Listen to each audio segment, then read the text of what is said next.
My name is Madison. I am 28 years old, and 3 months ago I discovered that family loyalty was the biggest lie I had ever believed.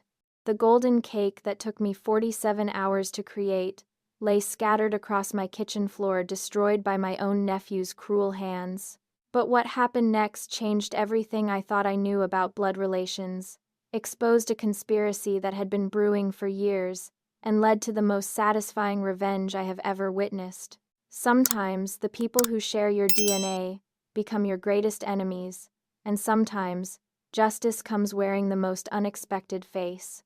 Before we dive into this wild family drama that literally changed my entire world, I would love to know where you beautiful souls are watching from today.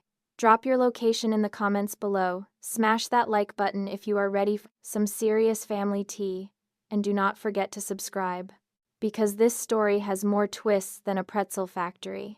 Trust me, you will want to buckle up for this ride through betrayal, revenge, and the sweetest karma you have ever seen served ice cold.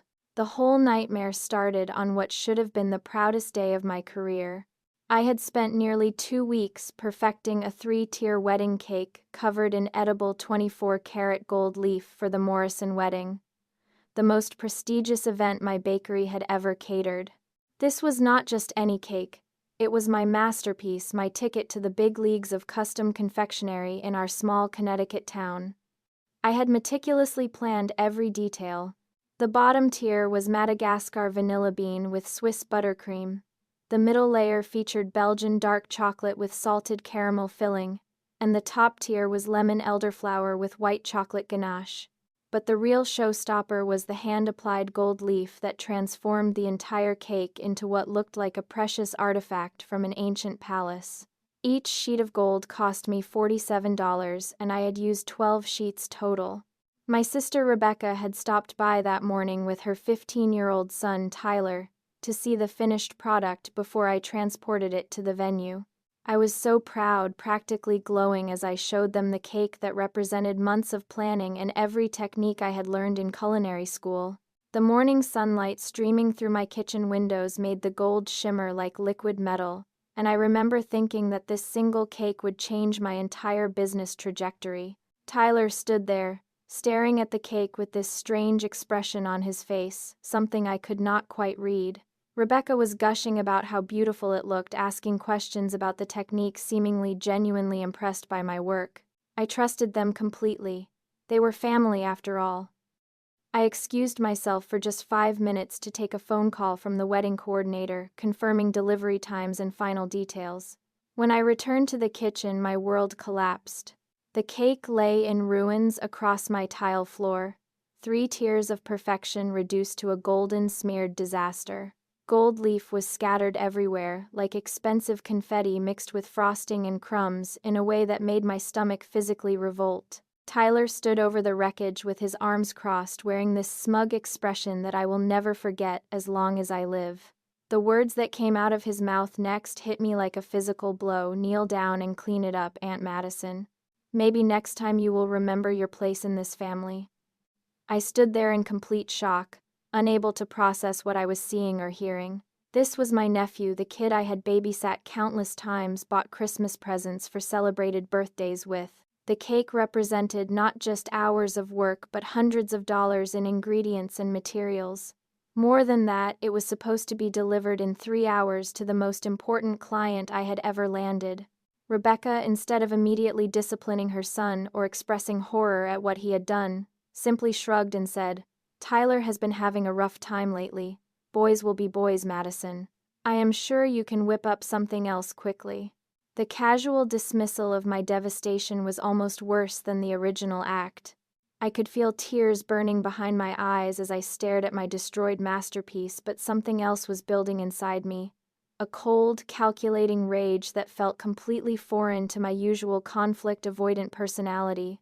That evening, after I had somehow managed to create a replacement cake using every favor I could call in from local suppliers, I sat in my empty bakery trying to make sense of what had happened. The Morrison wedding had gone off without a major hitch, though the replacement cake was nowhere near the quality of my original masterpiece. I had absorbed a massive financial loss, damaged my reputation with my most important client, and endured public humiliation at the hands of my own family. But as I replayed the events of the day, small details began to click into place with disturbing clarity. Tyler's expression before I left the room had not been admiration, it had been cold calculation. Rebecca's immediate defense of his actions suggested she had not been surprised by his behavior. Most troubling of all, I remembered noticing that Tyler had been recording something on his phone right before I got the call that drew me away from the kitchen. I spent the next week in a haze of depression and confusion trying to rebuild my business, while processing the emotional trauma of being so thoroughly betrayed by people I loved. My other family members had heard Rebecca's version of events first. Apparently, Tyler had accidentally bumped into the table and the cake had unfortunately fallen. The story painted me as overreacting to a simple teenage clumsiness, making my anger seem petty and unreasonable. But then something happened that changed everything. My neighbor, Mrs. Chen, an elderly woman who lived in the apartment above my bakery, knocked on my door with a concerned expression. She had heard the commotion that morning and had been worried about me ever since. More importantly, she had witnessed the entire incident through her window that overlooked my kitchen. What she told me made my blood run cold. Tyler had not bumped into anything accidentally. He had deliberately grabbed the cake stand with both hands and hurled it to the floor with considerable force. Even more disturbing, Rebecca had been filming the entire thing on her own phone, laughing silently as she recorded my masterpiece being destroyed. Mrs. Chen had watched them high-five each other before I returned to the room. The revelation that this had been a planned, coordinated attack rather than an impulsive act of teenage rebellion completely shifted my understanding of the situation. This was not about Tyler having a bad day or Rebecca failing to discipline her son properly. This was a deliberate act of sabotage against my business and my dreams carried out by people who were supposed to love and support me. That night I made a decision that would change the trajectory of my entire life. I was done being the family doormat, done accepting treatment that I would never tolerate from strangers, done prioritizing family harmony over my own dignity and financial security. If Rebecca and Tyler wanted to play dirty games, they were about to discover that I could play them better than they ever imagined. The next morning I woke up with a clarity I had never experienced before in my life. The fog of shock and hurt had lifted, replaced by something much more dangerous. Cold, calculating determination.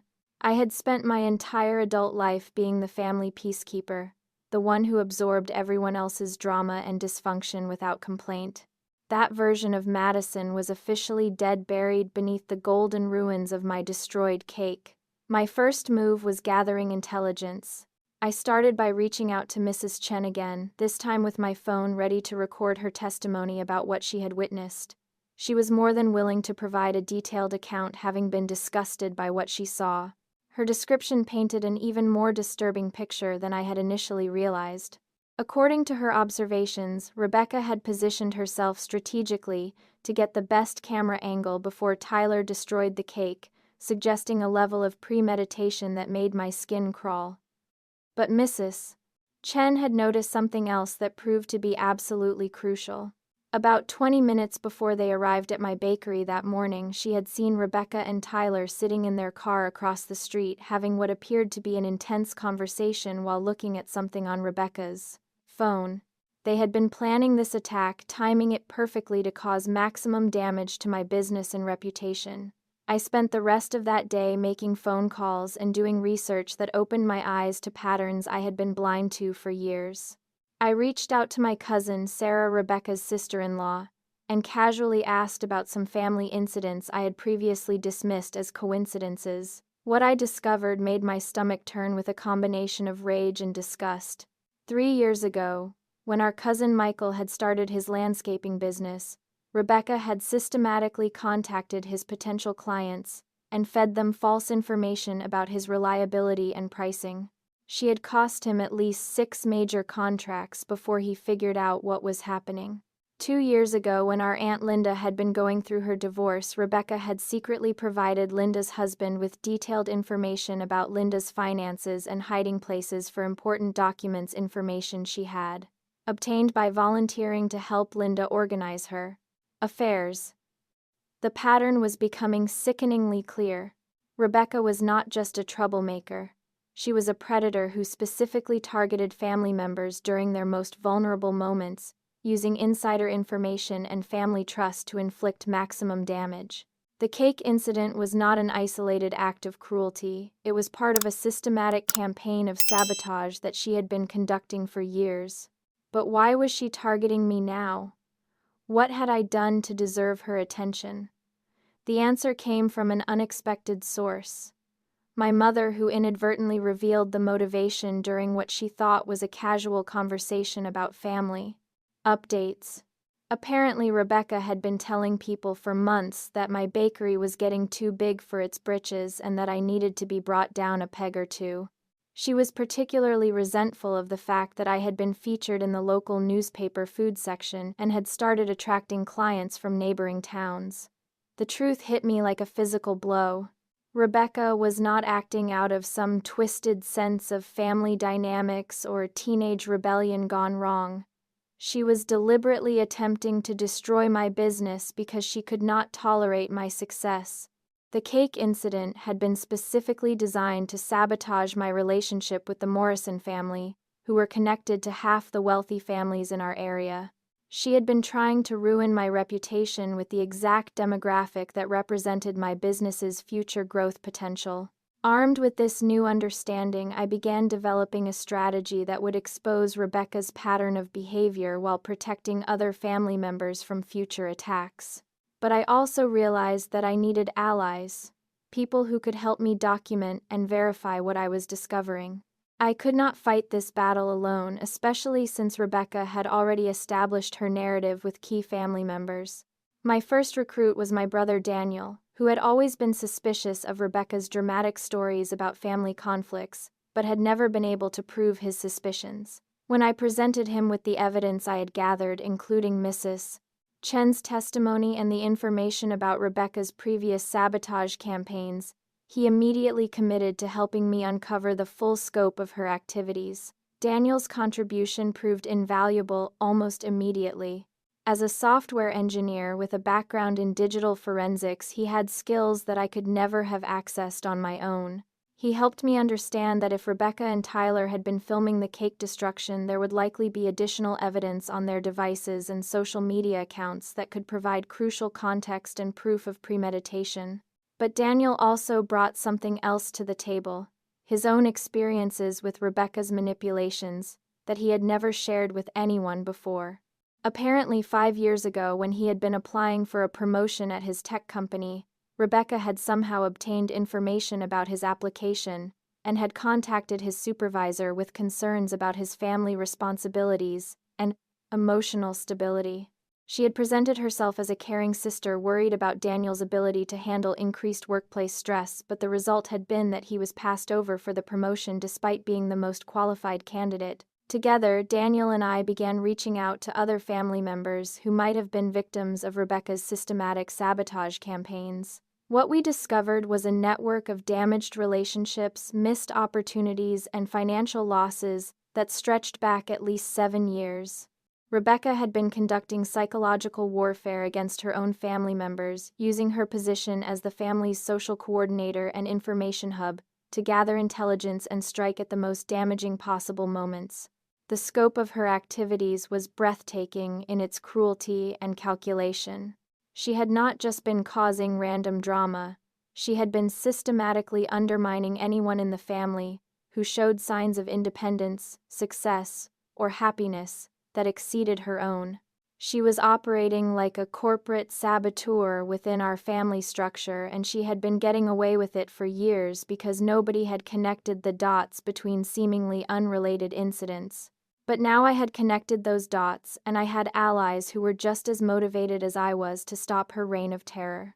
The question was no longer whether Rebecca deserved consequences for her actions. It was how to deliver those consequences in a way that would protect future victims, while ensuring that justice was both swift and comprehensive. As I sat in my kitchen that night looking at the spot where my golden cake had been destroyed, I felt something I had never experienced before, the calm confidence that comes from having a plan that is both morally justified and justified, strategically sound. Rebecca had made the mistake of targeting someone who had finally learned to fight back, and she was about to discover that family loyalty was a two-way street, that she had been traveling in the wrong direction for far too long. The following week transformed from a period of investigation into an intensive war room operation. Daniel and I had established a base of operations in my apartment above the bakery, complete with whiteboards covered in timelines, printed screenshots, and a growing list of Rebecca's victims spanning nearly a decade of family, gatherings, business ventures, and personal milestones. Our first major breakthrough came when Daniel managed to recover deleted social media posts from Tyler's various accounts. What we found was absolutely damning.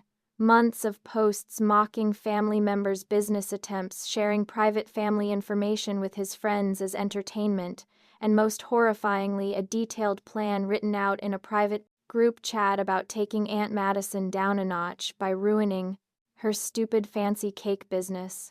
The posts revealed that Tyler had not been acting independently at all. Rebecca had been coaching him on specific phrases to use timing strategies, and even suggested that he record the cake destruction for their private entertainment. But the most disturbing discovery was a series of messages where Rebecca explained to Tyler that successful family members needed to be humbled before they got too big for their britches and started looking down on the rest of the family. Reading those messages felt like discovering that someone had been slowly poisoning your food for years. The casual cruelty, the calculated nature of the planning, and the complete lack of remorse or empathy painted a picture of someone who was fundamentally different from the person I thought I had grown up with. This was not misguided family dynamics or jealousy getting out of hand. This was sociopathic behavior disguised as family concern. But Daniel's digital investigation yielded something even more valuable than Tyler's deleted posts. He had managed to trace Rebecca's online activities and discovered that she had been running fake social media accounts, specifically designed to spread negative information about family members' businesses and personal lives. She had created elaborate personas with stolen photos and fabricated backstories, then used these accounts to leave damaging reviews, spread rumors on community forums, and even contact potential clients with false warnings about family members' reliability. The scope of her digital sabotage campaign was staggering. She had cost Michael's landscaping business at least 12 clients over the past 3 years, through fake reviews and forum posts claiming he had damaged property and overcharged for services. She had sabotaged Daniel's dating life by creating fake profiles on dating apps using his photos but with personality descriptions that made him appear creepy and unstable. She had even targeted our cousin Jennifer's teaching career by sending anonymous complaints to her school district about her unprofessional behavior during family gatherings that Rebecca had deliberately provoked and then misrepresented. Armed with this evidence, Daniel and I began reaching out to Rebecca's victims with a more systematic approach. We were no longer just gathering anecdotal evidence. We were building a comprehensive case that documented patterns of behavior, financial damages, and emotional trauma that could not be dismissed as coincidence, misunderstanding. Our cousin Michael was the first person we approached with our findings. When we showed him the fake reviews and forum posts that had damaged his business, his reaction was a mixture of relief and fury that I will never forget. He had been questioning his own competence and wondering if he was really cut out for entrepreneurship, never realizing that his struggles were the result of deliberate sabotage by someone he trusted completely. Michael brought something crucial to our growing alliance: detailed financial records showing the exact impact of Rebecca's activities on his business. He had documentation of lost contracts, refunded deposits, and additional expenses he had incurred, trying to rebuild his reputation after damage he could not understand or explain. The numbers were devastating. Rebecca's campaign against his business had cost him over $43,000 in lost revenue over 3 years. But Michael also provided emotional context that helped us understand the deeper psychological impact of Rebecca's activities. He described months of self-doubt, depression, and anxiety, as he struggled to understand why his business was failing, despite positive feedback from the clients he actually served. He had started questioning his own memory and perception, wondering if he was somehow causing problems he could not remember or recognize. Rebecca's gaslighting had been so effective that Michael had begun to doubt his own sanity. Jennifer's reaction when we contacted her was even more intense.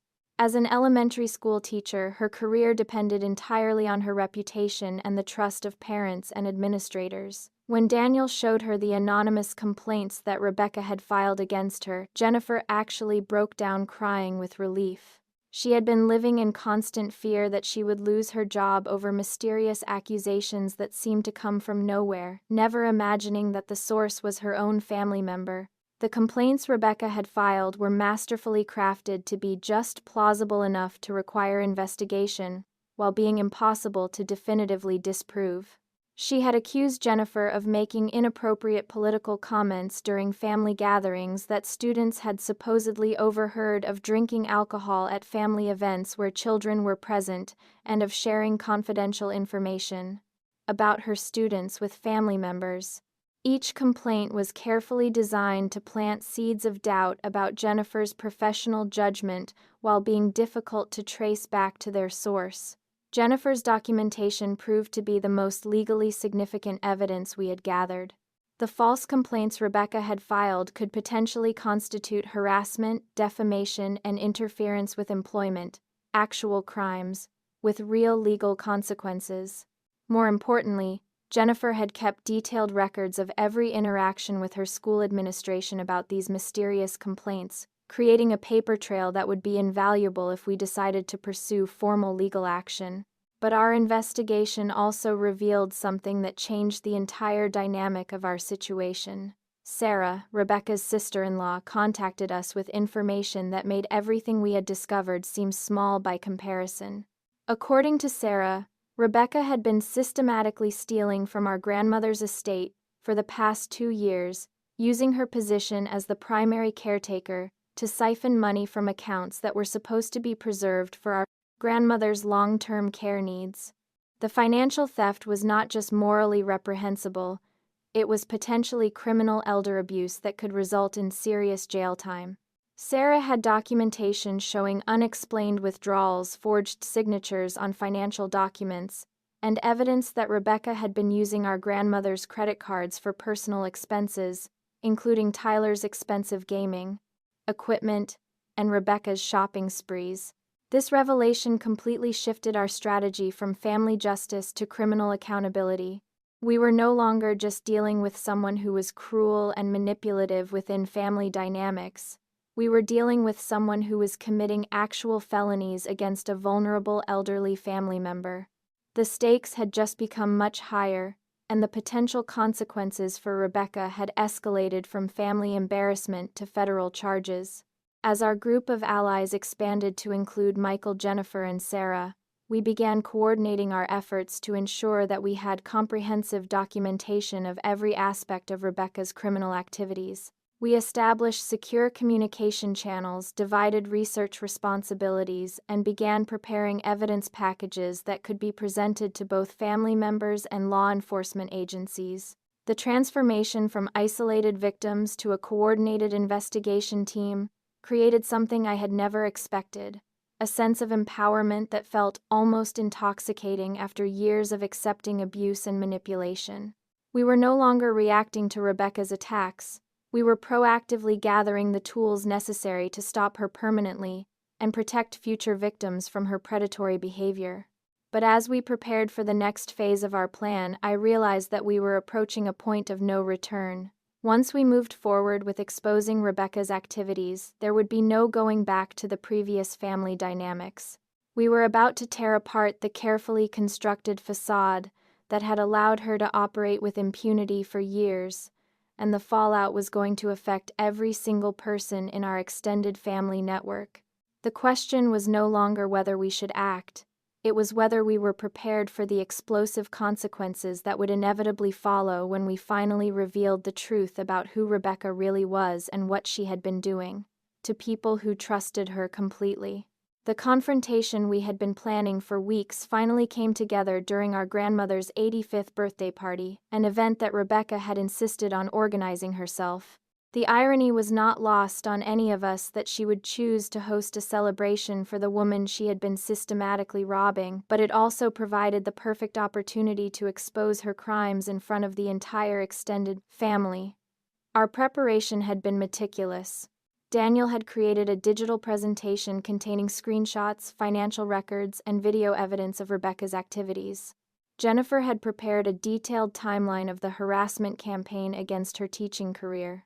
Michael had compiled financial documents showing the impact on his business. Sarah had gathered all the evidence of the elder abuse and financial theft. We had rehearsed our presentation multiple times, anticipating Rebecca's likely responses and preparing counter-evidence for her inevitable denials. The party was held at our grandmother's house with over 30 family members in attendance.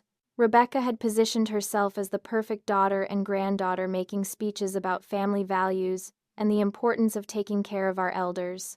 Watching her perform this elaborate charade while knowing what she had been doing behind the scenes made my skin crawl, but it also strengthened my resolve to see this through to the end. We waited until after dinner, when everyone was gathered in the living room for the traditional birthday toasts. Daniel stood up first, announcing that we had discovered some family issues that needed to be addressed openly and honestly. The room went quiet with that particular tension that families recognize when serious drama is about to unfold. What happened next exceeded every scenario we had imagined. Daniel began by displaying the financial records, showing the unauthorized withdrawals from our grandmother's accounts. The amounts were staggering. Over $27,000 had been stolen over 18 months, money that was supposed to cover our grandmother's medication, physical therapy, and emergency medical expenses. Rebecca's initial response was exactly what we had predicted: shocked denials, accusations that we were trying to destroy the family claims that she had been nothing but devoted to our grandmother's care. But when Daniel showed the bank records with her signature and the credit card statements for her personal purchases, her story began to fall apart in real time. The room erupted in chaos as family members began shouting questions and accusations. Our Uncle Robert, who was a retired police officer, immediately recognized the legal implications and began asking Rebecca specific questions about the financial documents in a way that made it clear he was treating this as a criminal investigation rather than a family dispute. But we were not finished. Jennifer stood up next and began explaining the anonymous complaints that had been filed against her school district, complaints that could have cost her the career she had spent 15 years building. When she showed the emails that Daniel had traced back to Rebecca's fake accounts, the room went completely silent, except for our grandmother asking what was happening in a confused, fragile voice that broke my heart. Michael's presentation about the business sabotage was the moment when I saw several family members' faces change from confusion to horror as they realized the scope and calculation behind Rebecca's activities. The fake reviews, the forum posts, the deliberate spreading of false information.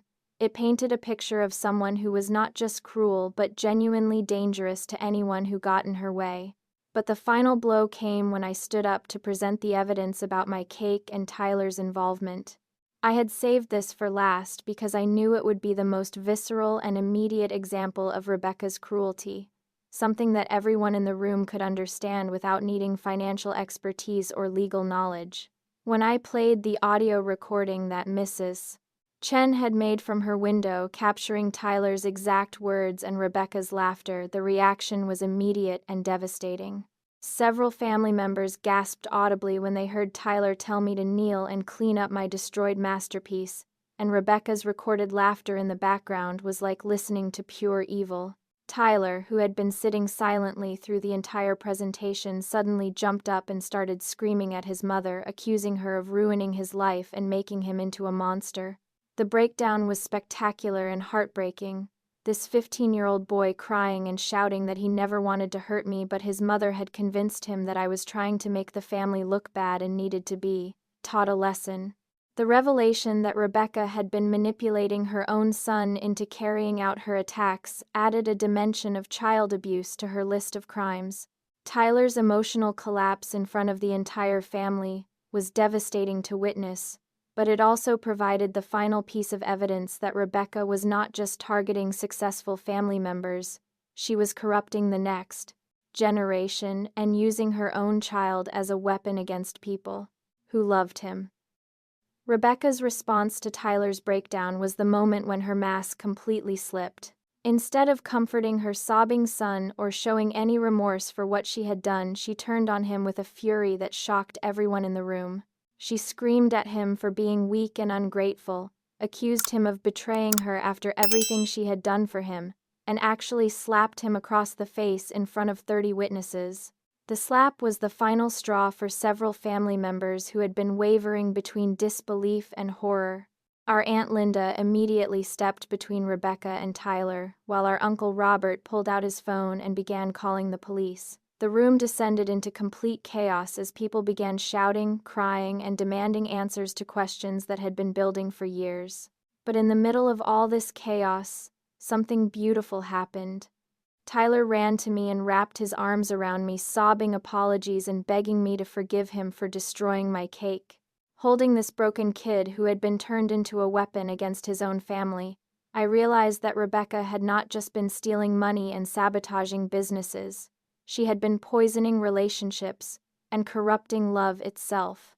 The police arrived within 20 minutes, called not just by Uncle Robert but by 3 other family members who recognized that we were dealing with criminal behavior rather than family drama. Rebecca was arrested that night on charges of elder abuse, financial theft, and harassment, while Tyler was placed in temporary custody with our Aunt Linda pending a full investigation of the home environment. As Rebecca was led away in handcuffs, still screaming accusations and threats at everyone who had exposed her, I felt something I had never experienced before, the profound satisfaction of seeing justice served in real time. But I also felt something unexpected. Sadness for the person she could have been if she had chosen love over manipulation, support over sabotage, family over predation. The 24 hours following Rebecca's arrest were unlike anything our family had ever experienced. The immediate aftermath felt like the moment after a tornado passes through, devastating destruction everywhere you looked, but also a strange sense of relief that the worst was finally over and we could begin the process of rebuilding from the wreckage. The police investigation moved quickly once they had access to all the evidence we had compiled. Detective Morrison, who took the lead on the case, told us later that she had rarely seen such a comprehensive documentation of systematic family abuse. Our months of careful evidence gathering had provided law enforcement with everything they needed to build a solid criminal case without requiring extensive additional investigation. But the legal proceedings were only one part of the emotional earthquake that was reshaping our entire family structure. Within hours of Rebecca's arrest, family members were calling each other to share stories and experiences that suddenly made sense in the new context of what we had discovered. The phone calls revealed even more victims and incidents that we had not uncovered during our investigation. Our cousin Patricia called to describe how Rebecca had sabotaged her wedding planning business 3 years earlier by calling vendors and canceling orders while pretending to be Patricia herself. The resulting chaos had cost Patricia 2 major clients and nearly bankrupted her during the crucial first year of her business launch. Patricia had blamed herself for poor organization and communication, never suspecting deliberate sabotage.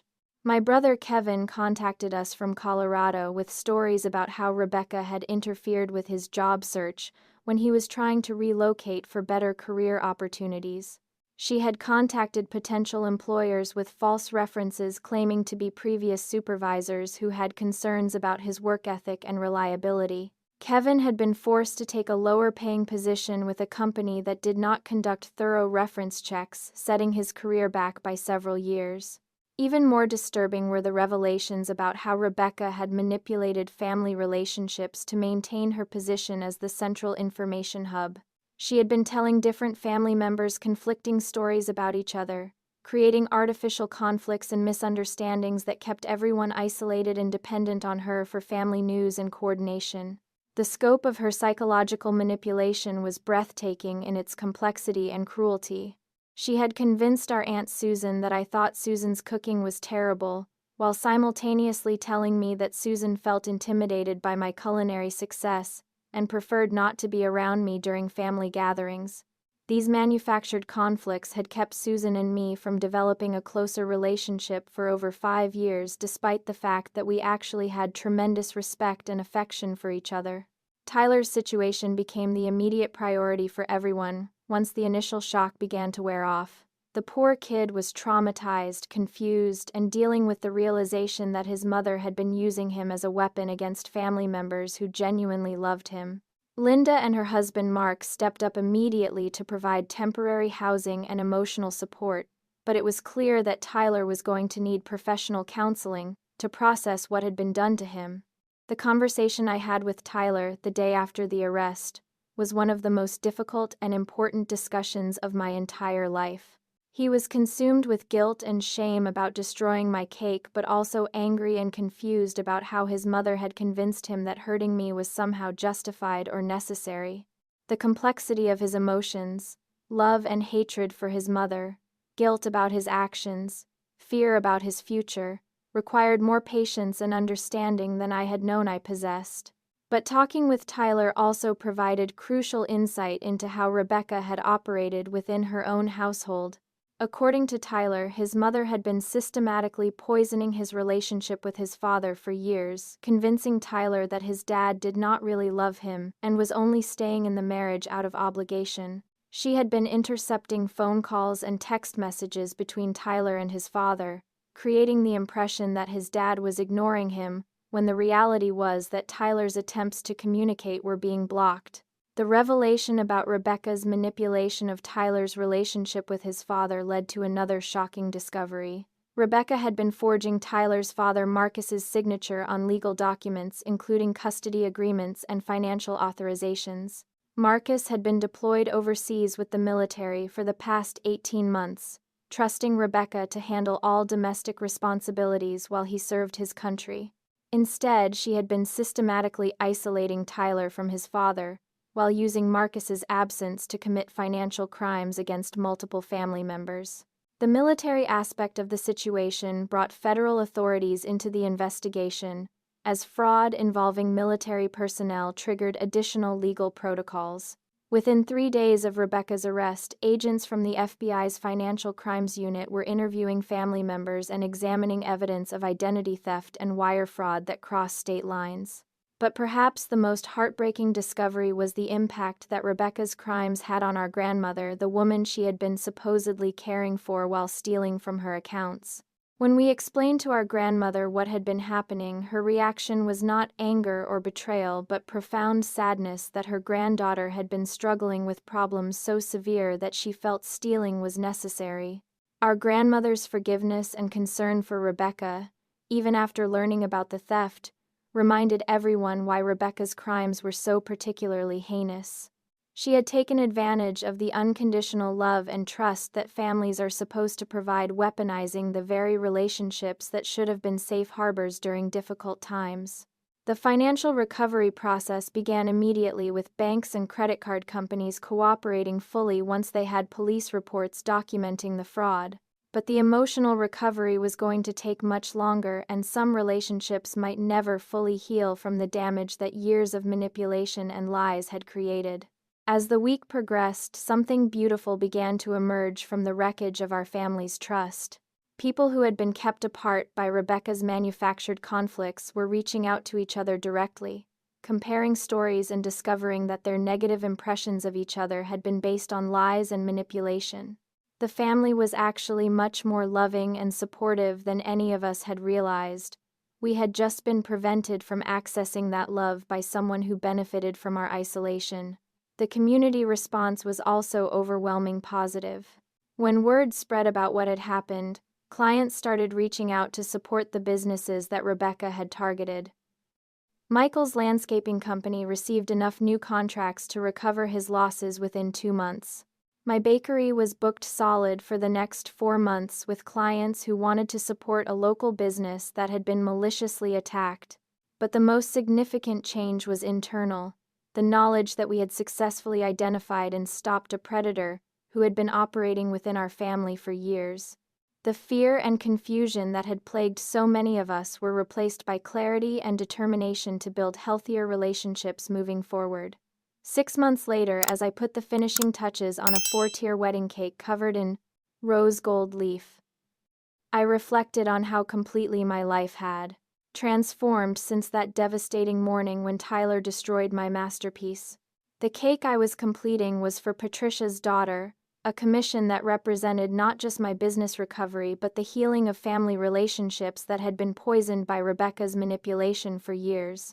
Rebecca's trial had concluded 3 weeks earlier with a plea agreement that resulted in a 4-year prison sentence for elder abuse, financial theft, and harassment charges. The federal charges related to identity theft and wire fraud were still pending, but her lawyers had advised her that fighting the overwhelming evidence would only result in additional years. Tyler had been required to testify about his mother's manipulation and coaching a process that was painful, but ultimately therapeutic for his recovery. The most satisfying moment of the entire legal process came when Rebecca was ordered to pay restitution to all her victims, including the replacement cost of my destroyed cake, the business losses that Michael had documented, and the full amount stolen from our grandmother's accounts. But beyond the financial compensation, seeing her held accountable in a court of law provided a sense of closure that I had not expected to feel so deeply. Tyler was thriving in his new environment with Linda and Mark, who had officially become his legal guardians after Marcus decided that his military deployment schedule was not compatible with providing the stability that Tyler needed during his recovery. The transformation in Tyler over 6 months was remarkable. From a sullen, angry teenager who had been weaponized against his own family to a thoughtful young man who was actively working to repair the relationships his actions had damaged. Tyler had insisted on working at my bakery every weekend to earn money for restitution, even though I had told him repeatedly that his apologies were more than sufficient. Watching him carefully measure ingredients and practice decorating techniques with the same focus I had once applied to my destroyed masterpiece felt like watching a family heal in real time. He had talent and genuine interest in baking, and I was secretly hoping that he might consider culinary school when he graduated high school. But the real victory was not individual recovery, it was the transformation of our entire family dynamic.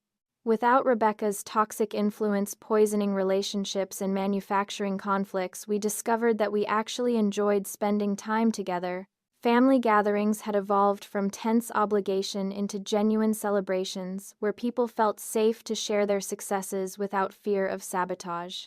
My grandmother had become the center of a family care network that included multiple relatives contributing to her support and companionship. The money that Rebecca had stolen had been fully recovered and placed in a trust managed by Uncle Robert, ensuring that our grandmother's care needs would be met while protecting her from future financial abuse. More importantly, she was surrounded by family members who visited regularly and genuinely enjoyed her company. The business relationships within our family had also transformed in unexpected ways. Michael and I had started collaborating on events that required both landscaping and catering services, creating a partnership that was more profitable for both of us than our individual efforts had been. Jennifer had started teaching cooking classes for families at my bakery on weekends, combining her education expertise with my culinary skills in a way that served our community while strengthening our relationship. Patricia and I had developed a partnership where I provided desserts for her wedding planning clients while she recommended my services to couples who needed custom cakes. The collaboration had grown into one of my most reliable revenue streams, proving that family businesses could support each other when they were not being systematically undermined by internal sabotage. But perhaps the most profound change was my own relationship with trust and family loyalty. I had learned to distinguish between healthy family bonds and toxic obligation, between supporting family members and enabling destructive behavior. The experience had taught me that real family loyalty sometimes requires confronting people you love when their actions are harmful to themselves and others. The therapy I had started after the arrest had helped me process not just the immediate trauma of Rebecca's attacks, but the years of conditioning that had made me vulnerable to manipulation. I had learned to recognize gaslighting techniques, boundary violations, and emotional manipulation that I had previously accepted as normal family dynamics. The skills I had developed were not just protective, they were empowering in every area of my life. My bakery had grown beyond anything I had imagined before the cake incident. The publicity from the criminal case had brought attention to my work from food bloggers and wedding planners throughout New England. I had been featured in regional magazines, invited to demonstrate techniques at culinary events, and commissioned to create cakes for clients who appreciated both my artistic skills and my personal story of resilience. But success felt different now, more grounded, more sustainable, more connected to relationships and values that actually mattered. I no longer felt the desperate need to prove myself or achieve recognition that had driven some of my previous ambitions. Success was meaningful because it was built on authentic relationships and honest work rather than competition and comparison. The most unexpected gift from the entire experience was the depth of relationships I had developed with family members I had barely known before Rebecca's arrest. Daniel and I had become true partners in supporting each other's goals and dreams. My connection with Tyler had evolved into something like the aunt-nephew relationship I had always hoped we could have. Even my relationship with my grandmother had deepened as I spent more time with her and learned about her life experiences beyond the family stories I had always heard. As I finished the rose gold details on Patricia's daughter's wedding cake, I thought about the young woman I had been 6 months earlier. Someone who absorbed abuse in silence, who prioritized family harmony over personal dignity, who believed that keeping peace was more important than seeking justice. That version of myself felt like someone I had known long ago rather than someone I had recently been. The journey from victim to survivor to advocate had taught me that family is not just about blood relations or shared history. It is about people who support your growth, celebrate your successes, and protect you from harm. Some of those people happen to share your DNA, and some of them choose to become your family through love and commitment rather than biological accident. Have you ever discovered that someone you trusted completely was systematically sabotaging your life behind your back? Have you experienced the strange combination of devastation and relief that comes with finally understanding why things that should have been simple kept going wrong? Drop a comment below and share your own stories about family karma and justice. I would love to connect with others who understand how complex family loyalty can become when toxic behavior is involved. If this story resonated with you, or helped you recognize patterns in your own family relationships, please hit that like button and subscribe for more real-life drama and recovery stories. Share this video with anyone who might need to hear that standing up to family manipulation is not betrayal. It is self-preservation and love in its most courageous form. Thank you for joining me on this journey from destruction to healing, from isolation to community, from victim to survivor. Remember that you deserve relationships that build you up rather than tear you down. Whether those relationships are with family members or chosen family who love you for who you are rather than who they want you to be. Until next time, keep choosing yourself and surrounding yourself with people who celebrate your light instead of trying to dim it.